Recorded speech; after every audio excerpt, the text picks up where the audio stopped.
guys and welcome. My name is Sito. And in this video, we're gonna do it's a repeat of the last couple of videos that I did. And the reason being is that, well, number one, I did say I was gonna make more of these videos. But number two is that the last two videos had really bad footage. I could easily put the blame on others, but really the reason that the footage was so bad was because my kids got a hold of my camera and I didn't really look at the camera settings before I recorded, and then after I recorded it took a while before I went back to editing. And when I was editing, I was wondering like why, and then I realized that it must have been because my camera was set up really badly. So I went back to the camera and I was like, whoa, I really should have checked what was happening with my camera there. So I'm really sorry for the very bad videography. Anyways, if you're interested in watching me sew a Punjabi suit from scratch without using a pattern, then let's give it a go. So first off, this is the material, my suit material that I have. It's a pink color, really nice, normal cotton material, really cheapy. It comes with a neck already built in. So if you don't already have one with the neck built in, you have to follow the same steps. Basically, first fold your fabric in half so you've got a back and a front, and then fold it again in half at the center fold so you've got like it's folded in four. And that's when we start drawing out our basic pattern, and then we'll cut it out. Be sure to pin it in place when you're happy with how you folded it and you've made sure that it's all lining up and there's nothing folded or material folded in between these layers. Make sure it's all nice and flat.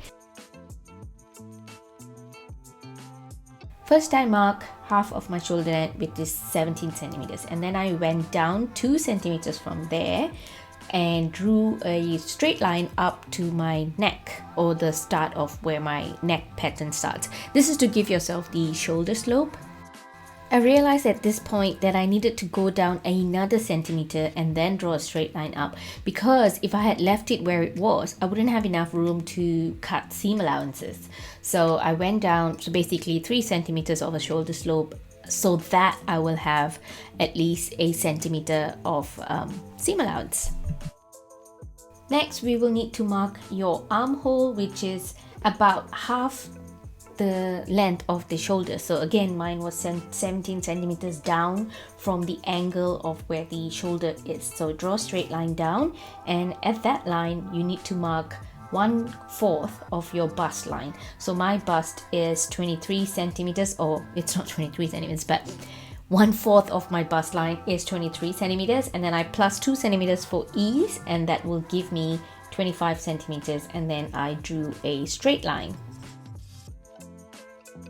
And now I mark the distance between my shoulder to my waist, which is 40 centimeters. Draw a straight line, and then mark on that straight line, mark 1/4 of your waist plus 2 centimeters of ease. For me, that's 21.25.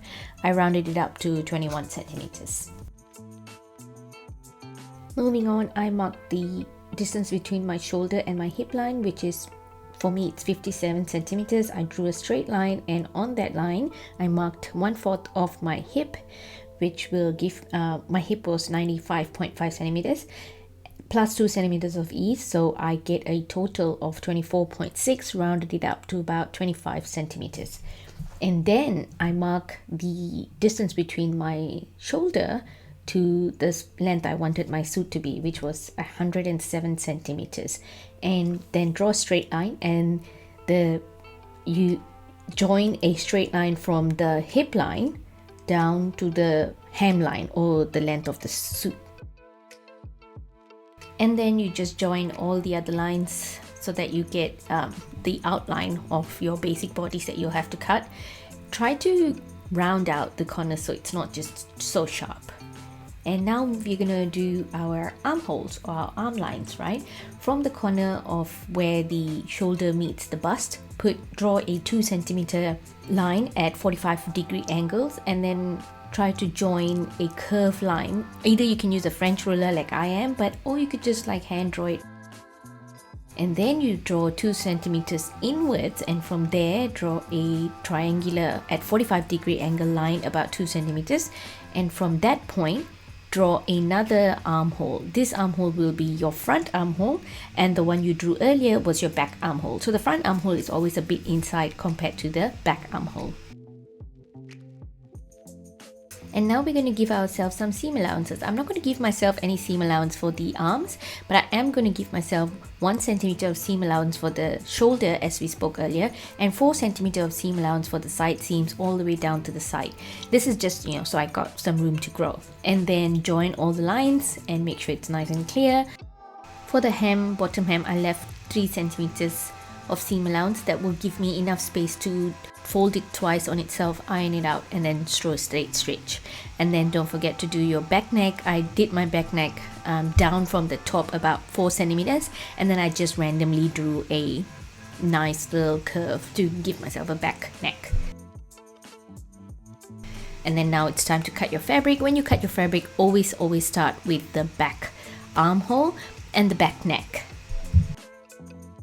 Using a rotary cutter will always give you more accurate cuts, but if you're not very used to using a rotary cutter, or you don't have one, you can always just use scissors. Separate out your back piece from your front piece and then join the front pieces back again at the center fold, because now we're going to cut the front armhole and we're also going to cut the front neck. I gave myself about 1 centimeter of seam allowance at the front neck line. Now we're back to the drawing board to do the sleeves. So first off, fold the fabric in 4 according to the sleeve length, as much as sleeve length as you can get in this. Now I was doing a cap sleeve, so I really didn't need much. And then you need to mark the width. Your width will be 1/5 of your bust. For me, that's 18.5 centimeters. I marked that line. And then I marked the length of my sleeve, which was 10 centimeters, and I gave myself 2 centimeters of seam allowance. Next, mark 8 centimeters to start drawing curves. I drew this was 8 centimeters, right? And then from that 8 centimeter line, I draw a curve down to the edge of the top of the sleeves, as so. This will be my back armhole line. Now I'm going to draw the front armhole line, which just curves in just a little bit, about 2 centimeters in.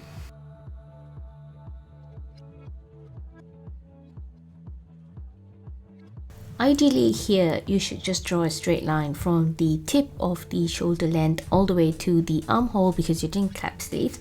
But I don't know why I did this extra measuring, which is completely unnecessary. And because I did this extra measuring and I also left extra seam allowance, I had to end up going back like towards the finish, kind of making smaller darts to make the armhole a little bit smaller. Not armhole, the sleeves a bit smaller. What am I talking about? The sleeves a bit smaller because they were a bit too flared, a bit too big. So ideally here you should just draw a straight line and leave a little bit of a seam allowance, but don't worry about, kind of like trying to make like proper sleeves here or whatever.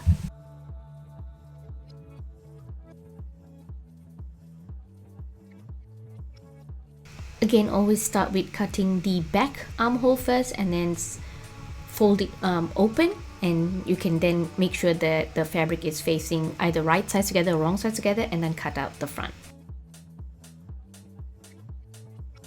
Moving on to the neckline, I used a very thin interfacing, drew out the neckline that I wanted, folded it in half, and then cut about 4 centimeters of neck facing. That's 4 centimeters of width of neck facing all around for the front and back. Next, I placed that same cutting on a piece of folded fabric and cut out the same pattern on fabric, and I repeated the same steps for the back neckline. And then I went ahead and ironed on the interfacing to the fabric so that it was ironed on.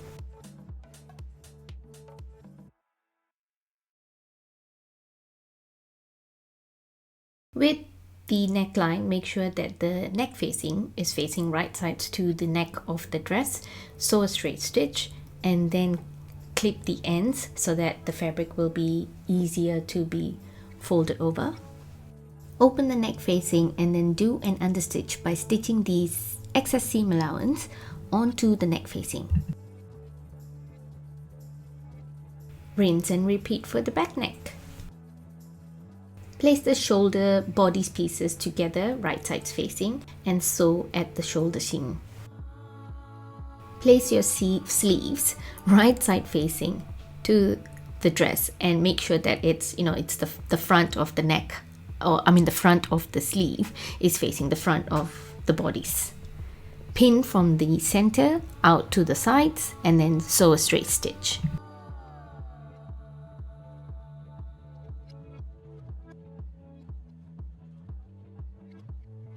Honestly, I could have done this step earlier before sewing the sleeves on, so if you're watching this, sew the hemline of the sleeves first before doing this step. But anyways, I went on now, folded my hemline twice into itself about 1/4 of an inch, and then sewed a straight stitch. This is what it looks like so far close up. So far, I am happy with the execution of this, but I will need to fold the excess arm into, excess sleeve, like sleeveless, into itself twice at 1/4 of an inch, just to kind of hide all the ugly serging. Ta-da! Right now I'm pretty pleased with the execution of this. It looks really nice. Great, now that we're almost done with this, we have to sew the side slits. Now the side seams, you need to sew it up to your side slits, where you want your side slits to fall. So mark that point and then just sew that much. Like, don't sew all the way up to, your hips, because then the side slits would be very low under, unless that's where you want your side slits to be. And repeat the same for the other side.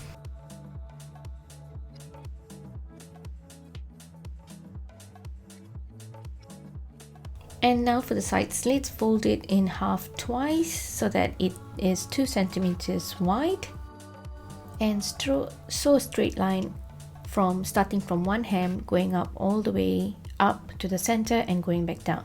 When you reach the center, go back and front a few times to tack the corner. This is so that, when you're sitting and you're moving, the corner will not just tear open. Here's what the tack should look like. And lastly, hem the bottom by folding it twice on itself, about 1.5 centimeters, and then sewing a straight stitch. We know how to do a hem. And last but not least, the hand sewing, my favorite part. Put your podcast on, get some tea, and this is the part to redeem yourself. Sew every single corner that's coming off, make it really nice. So this part is when you kind of like sew all the uneven edges onto itself, so the excess seam allowance onto itself, so it's sticking and nice and it won't come off when you're wearing it. And also the neck facing, you kind of need to hand stitch the neck facing onto the neck so that it's not going to like fold open after you put your your suit through the washing machine. It's not going to come out the other side, where you don't want it, the uglies. And yeah. And here is the finished look. I'm pretty happy with how it fits really nicely. The only thing I might add is that I did go ahead and put in 2 small darts at the sleeves, because I kind of shouldn't have left too much room for the sleeves. However, overall, I am pretty pleased with how it turned out. The execution was top-notch, and I hope you will find that my video was helpful, and I hope you can finally sew your own Punjabi suit too. So let me know how yours turned out. Tag me on Instagram and I will love to hear from you.